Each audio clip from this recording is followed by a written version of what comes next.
Hello all welcome to Vichitra కథలు. So ఈరోజు June 20 Kubera ఆలయ రిలీజ్ అయిపోయింది. నేను సినిమా ఆలయ చూసేసాను అనమాట. సో సినిమా నాకు నచ్చిందా లేదా అనేది ఈ వీడియోలో మనం డిస్కస్ చేసుకుందాం. సో ఛానల్ కొత్త వచ్చి ఉంటే ప్లీజ్ సబ్స్క్రైబ్ మై ఛానల్ విచిత్ర కథలు. సబ్స్క్రైబ్ చేస్తుండండి, సపోర్ట్ చేస్తూ ఉండండి. Let's get it to the video.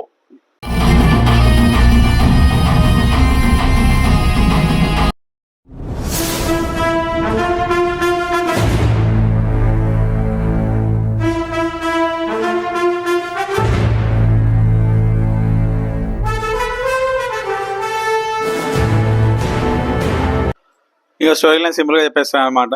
ముంబైలో ఉన్న బిలియన్ హీరో అండ్ మన నాగార్జున గారు ఒక మనీ హవాలా నడిపిస్తుంటారు. సో ఇందులోకి మన దగ్గర అయిన దేవ, అదే మన ధనుష్ ఎలా ఇన్వాల్వ్ అయ్యాడు, ఆ తర్వాత ఏం జరిగింది అనేది remaining part of the story. ఇక ఫస్ట్ కొంచెం మళ్ళీ తీసుకుంటే Dhanush Dhanush Dhanush next level performance, నిజంగా చంపేశాడు అనమాట. తన పర్ఫార్మెన్స్ తో తన కెరీర్ లోనే బెస్ట్ పర్ఫార్మెన్స్ ఇచ్చాడు. అసలు ఇలాంటి రోల్ యాక్చువల్లీ ఎవరు ఒప్పుకోరు మన ఇండియన్ ఫిలిం ఇండస్ట్రీలో ఇలాంటి రోల్ చేయడానికి.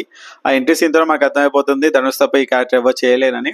సో అలాంటి పర్ఫార్మెన్స్ ఇచ్చాడు. ఫ్రమ్ ఫస్ట్ ఫ్రేమ్ నుంచి లాస్ట్ ఫ్రేమ్ వరకు తో పర్ఫార్మెన్స్ ఉంటుంది అనమాట. కొన్ని సీన్లు అంత ఇంట్రెస్టింగ్గా లేకపోయినా కానీ తన యాక్టింగ్తో ఆ సీన్స్ నెక్స్ట్ లెవెల్ తీసుకెళ్లాడు. నిజంగా తో పర్ఫార్మెన్స్, తన బెస్ట్ యాక్టింగ్ అనే లిస్ట్ తీస్తే కుబేర సినిమా టాప్ 3లో కంపల్సరీగా ఉంటుంది. నిజంగా తో పర్ఫార్మెన్స్ ఇచ్చారనమాట. ఫ్యాన్స్కి అయితే ఫీస్ట్ లాగా అనిపించింది ఆ యాక్టింగ్, ఆ పర్ఫార్మెన్స్ చూసి అయితే ఎవరైనా ఫ్యాన్ అయిపోవాల్సిందే. అలాంటి పర్ఫార్మెన్స్ ఇచ్చాడు. అవార్డు వద్ద పర్ఫార్మెన్స్ అంటారు కదా, నిజంగా అవార్డు వచ్చే ఛాన్స్ ఉంది ఈ సినిమాకి అయితే, నాకైతే అనిపిస్తుంది.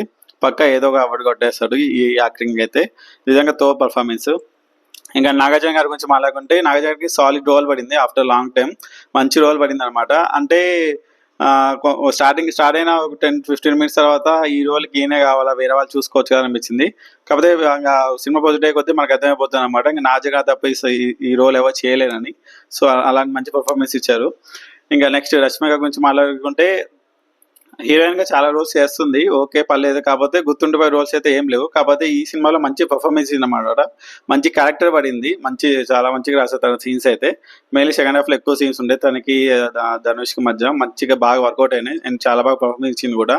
She's done a great job and every one done a great job. చాలా నేచురల్ గా, చాలా రియలిస్టిక్ గా చాలా బాగా పర్ఫార్మెన్స్ ఇచ్చారు ఈచ్ అండ్ ఎవ్రీ వన్. నిజంగా తో పర్ఫార్మెన్స్. మెయిన్లీ ధనుష్ అయితే చించవతలు పడేశాడు పర్ఫార్మెన్స్ అయితే. ఇంకా టెక్నికాలిటీస్ కు మాట్లాడుకుంటే డిఎస్పీ అయితే ప్రాణం పెట్టేశాడు అబ్బా. నిజంగా తోప్ బీజిఎం. సాంగ్స్ ఆల్రెడీ 4 బస్సెస్ అయిపోయినాయి. ఇంకా బీజిఎం అయితే నెక్స్ట్ లెవెల్లో ఉంటుంది. కొన్ని సీన్స్ ఉన్నాయన్నమాట, అంటే రిలీజియన్ సీన్స్, ఇంకా హిందూ, క్రిస్టియన్, ముస్లిం అని. ఈ ట్రాక్స్ అయితే చాలా బాగా ప్లే చేశారన్నమాట. మనకు తెలిసిందే మన డిఎస్పీ రిలీజియన్ కి ఎట్లా బీజం ఇస్తాడు అనేది. నెక్స్ట్ లెవెల్ బీజం ఇచ్చాడు, నిజంగా ప్రాణం పెట్టాడు. అసలు శేఖర్ కమ్ల డిఎస్పి అసలు ఈ కాంబో ఎలా వర్కౌట్ అవుతుంది అనుకున్నా నేను సినిమా అనౌన్స్మెంట్ అన్నప్పుడు. కానీ నెక్స్ట్ లెవెల్ బీజం, నెక్స్ట్ లెవెల్ సాంగ్స్ ఇచ్చారనమాట. నిజంగా నా సినిమాని నెక్స్ట్ లెవెల్ తీసుకెళ్లారు. మెయిన్లీ సెకండ్ హాఫ్ లో లాస్ట్ 40 minutes లో బీజిఎం ఉంటుంది. తో బీజిఎం అబ్బా, మంచి సౌండ్ సిస్టమ్ ఉన్న సినిమాకి వెళ్ళండి, నిజంగా బాగా ఎంజాయ్ చేస్తారు ఆ బీజిఎంకి అయితే. ఇంకా పొయ్యిరా మామ సాంగ్ అయితే థియేటర్కి దద్దరు వెళ్ళిపోయింది, అంత మంచి రెస్పాన్స్ వచ్చింది ఆ సాంగ్ అయితే. సో ఇంకా సినిమాటోగ్రఫీ చాలా రియలిస్టిక్ గా చేశారు. చాలా చోట్ల అయితే నాకు బాగా నచ్చిన విషయం ఏంటంటే, ఈ సినిమాలో చాలా రియల్ లొకేషన్ లో మూవీ షూట్ చేశారు అనమాట.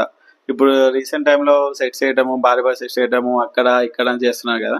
కాకపోతే ఈ మూవీ ఏంటంటే చాలా వరకు చాలా రియల్ లొకేషన్ లో షూట్ చేశారు అండ్ అవి కూడా చాలా నేచురల్ గా రియలిస్టిక్ గా వచ్చాయి.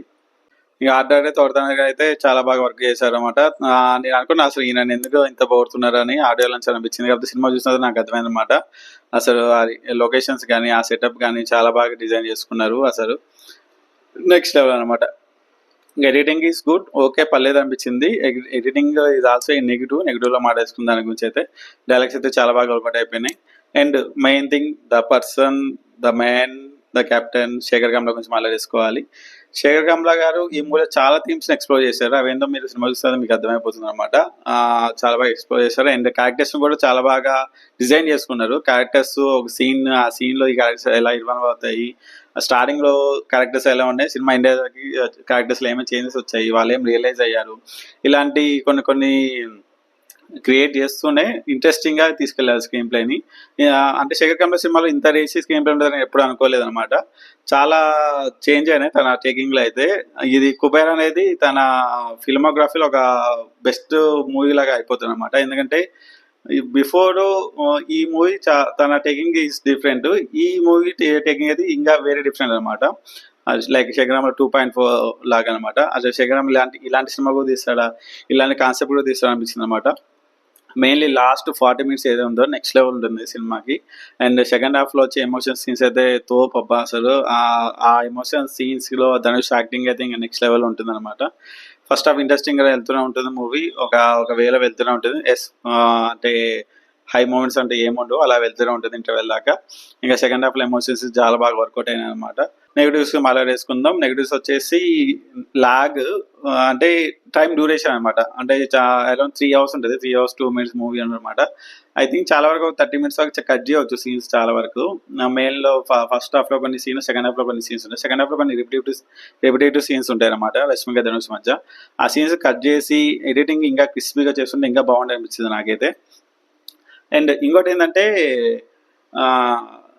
క్లైమాక్స్ వచ్చేసరికి అసలు శేఖరంలో ఏం కన్వే చేయాలనుకున్నాడు ఆడియన్స్కి అనేది క్లారిటీ ఎక్కడో మిస్ అయిందన్న ఫీల్ వచ్చింది.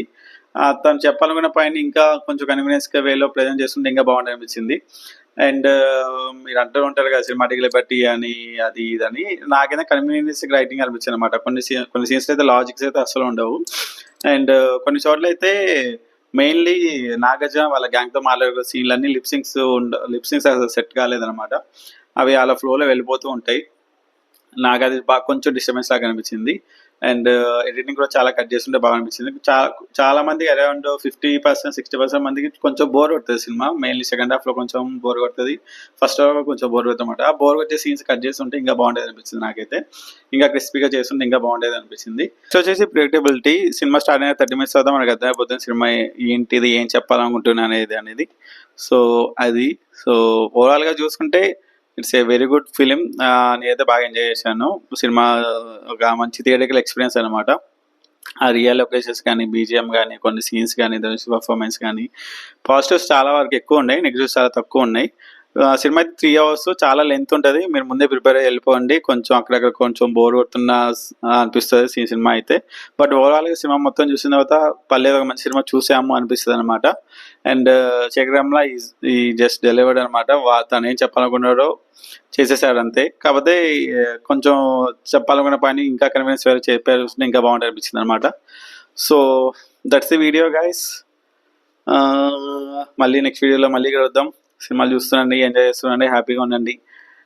Until then keep subscribe to Vichitra Kathalu. Please like, share విచిత్ర కథలు. బాయ్, మళ్ళీ కలుద్దాం.